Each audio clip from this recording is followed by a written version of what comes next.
But your point about the treaties is vitally important. This is often misunderstood. Canada, for instance, can agree to a target, and if they don't do anything, they can't be sued into compliance, their own government compliance. The U.S. is unique in the status it gives treaties. When we sign a treaty, we live up to it. Other countries can sign treaties and not live up to them. And that is a fundamental difference that makes the United States hesitant to embrace treaties as a general role, and I think wisely, because treaties have a very high status in American law that is not necessarily reflected in the other countries. Well, actually, Dr. Green, that's not entirely true. I'm sorry. Well, let me tell you why it's not, Senator, because I was at the treaty signing, which we ratified unanimously in the United States Senate, the 1992 Framework Convention, which George Herbert Walker Bush negotiated. And we did it in Rio, and it's been 18 years since then or whatever, and we haven't done a thing to meet it.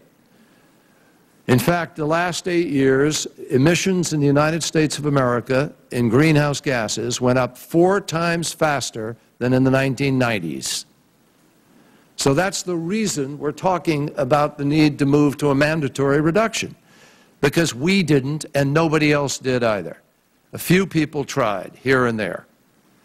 So don't, you just can't throw that stuff out there like that and say, oh, we do it, they don't, blah, blah, blah. Look, if you accept that you got to hold it, you don't accept that you have to hold it at 2 degrees. You may know something that thousands of other scientists don't. They won a Nobel Prize. You and I didn't. And they won a Nobel Prize for their work that said we got to hold it to the 2 degrees centigrade. The G20 just went to Italy and came out ratifying that we have to hold it to 2 degrees centigrade.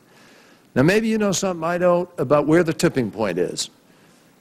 But I got a lot of scientists that I respect whose life work, from John Holdren, who's now the science advisor to the president, to Jim Hansen over at NASA, and a bunch of others who tell us we've got a 10-year window to try to meet the standard of keeping the temperature from rising over 2 degrees centigrade, or you reach a tipping point. Now, is the tipping point at 2.2, 2.3, 2.5? I don't know. I don't think they'd tell you they know. But they know because of the consequences of every model that they've looked at, that that's what begins to happen. And all of the evidence is coming back faster and to a greater degree than they predicted, underscoring the predictions they've made. Now, at some point, you've got to step back and say, these guys are making sense, because what they said is going to happen is happening. And it's happening faster and at greater risk. To wit, the Chinese, you say, they don't, I think Senator Hatt said they won't abide by it or don't care about it. The Chinese are petrified by what is happening in the context of global climate change. The reason the Himalayan glaciers are disappearing, and the predictions are they're going to be gone by the year 2035. Now, do I know it'll happen in 2035? No, but I know what has happened. Every prediction about when the Arctic ice was going to melt has been accelerated to the point now that instead of 30 years down the road, it's now 2013 that they say we will have an ice-free Arctic in the summer. That's what their predictions are. Who withdraw? I haven't seen that withdraw. In fact, they had an ice-free passage during last summer. I have not seen that withdrawn. You send me something that says that's been changed. Okay? And we'll make it part of the record here. I will do, Senator. Thank you. So, bottom line, every most recent scientific update, and I get them periodically, I ask them to come in and say, what's happening? Is it less than? What's the rate? And without exception, they look at me and they say, Senator, I can't even talk about some of the things that are happening today publicly because people won't believe it. Like columns of methane rising out of the ocean floor that you can light a match and it'll explode or ignite where it bursts into the open air because the permafrost is melting. We just voted $400 million to move Newtok, Alaska. The citizens voted to move it inland because of what's happening in terms of the ice melt. There's I think, some 400 villages threatened now in Alaska. Ask Lisa Murkowski or Mark Begich what's happening in Alaska. So all I can say to you is that we have to sort of employ the precautionary principle here. If I've got a few thousand scientists over here and you and a few others over here, the weight is pretty heavy to say to me that as a public person I ought to implement the precautionary principle.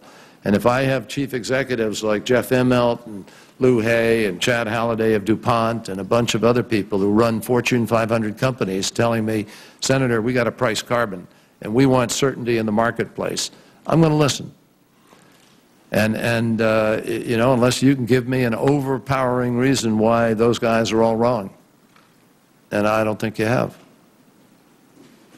Well, all I can say, Senator, is I read the IPCC reports, the Science of Climate Change report in its totality, page cover to cover, and I follow the latest journals. My doctoral degree is in environmental science and engineering. I dare say I'm capable of understanding the literature and forming my own opinion. Has your study been peer-reviewed? Pardon me? No, I don't work in the peer review literature, Senator. I don't work for a university. So you don't submit your studies for any peer review?